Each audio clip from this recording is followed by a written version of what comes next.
সেলাই ক্লাসে আপনাদের স্বাগতম। আজকে আমরা দেখব চুড়ি বানানো। খুব সহজ উপায় কিভাবে পাট দিয়ে চুড়ি করা যায়, আমরা আজকে সেটাই দেখব। এরকম চুড়ি কিনতে পাবেন আপনি যেখানে লেস কিনতে পারেন, যেসব দোকানে ওরকম দোকানে এরকম বললে এরকম চুড়ি আপনার হাতের মাপ অনুযায়ী 2.6 2.4 এরকম চুড়ি পাওয়া যায়, আপনি সেখান থেকে সংগ্রহ করতে পারেন। আর যেরকম যেমন ইচ্ছে তেমন লেস হয়, এরকম পার হয়, এগুলো আপনারা পাড়ের দোকানেই কিনতে পাবেন। আর এটা আপনারা এরকম আঠা পাওয়া যায়, সেটাও কিনে আনতে পারেন, এটা দিয়েও করতে পারেন। সুপার গ্লু ব্যবহার করতে পারেন অথবা গ্লু গান। আজকে আমি গ্লু গান দিয়ে করে দেখাবো।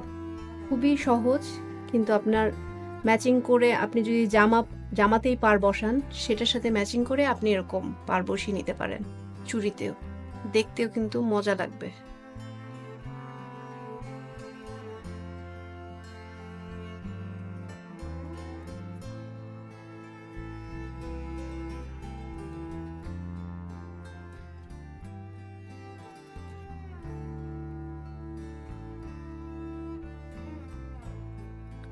আমরা সেলাইয়ের ফ্রেমে যেরকম করে পেঁচিয়েছিলাম তেমন করে একটু টেনে টেনে এটার উপরে একটু যদি দিয়ে নেন তাহলে আর নড়বে না কাপড়টা।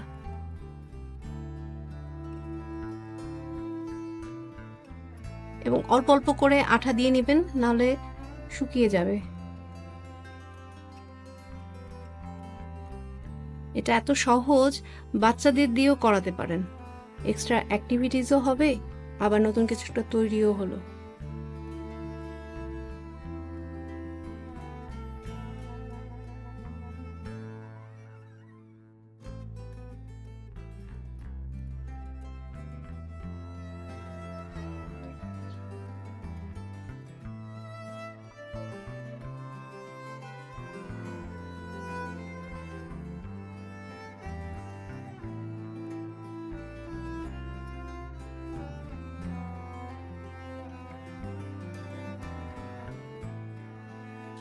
চুড়ি কেনার সময় আপনি একটু খেয়াল রাখবেন, যেহেতু চুড়িটা হচ্ছে পেঁচাবেন কাপড় দিয়ে বা পাট দিয়ে, যেটা দিয়ে করেন না কেন, তো এটা কাজটা করার পরে চুড়িটা কিন্তু একটু ছোট হয়ে যাবে।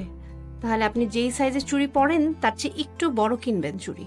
ধরেন আপনি সবসময় চুড়ি পরেন 2.4, তাহলে 2.6 কিনবেন। তৈরি হয়ে গেল আমার চুড়ি। একই রকম করে আমি এইটাও তৈরি করে নিচ্ছি।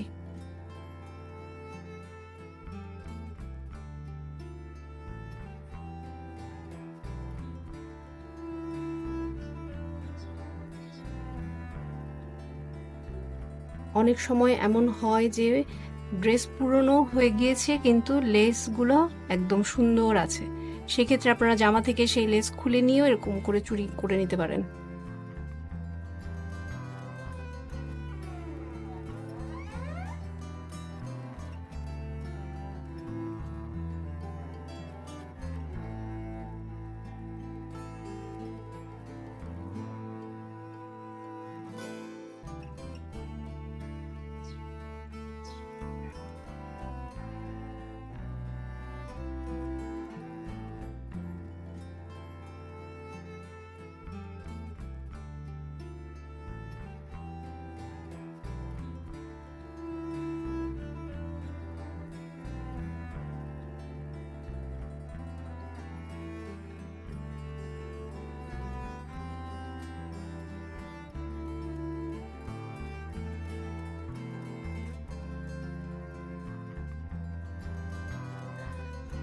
তৈরি হয়ে গেল আমার চুড়ি।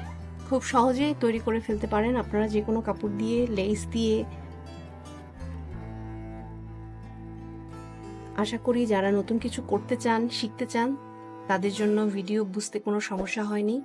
আমার ভিডিও পছন্দ হলে অবশ্যই লাইক, শেয়ার এবং সাবস্ক্রাইব করতে ভুলবেন না।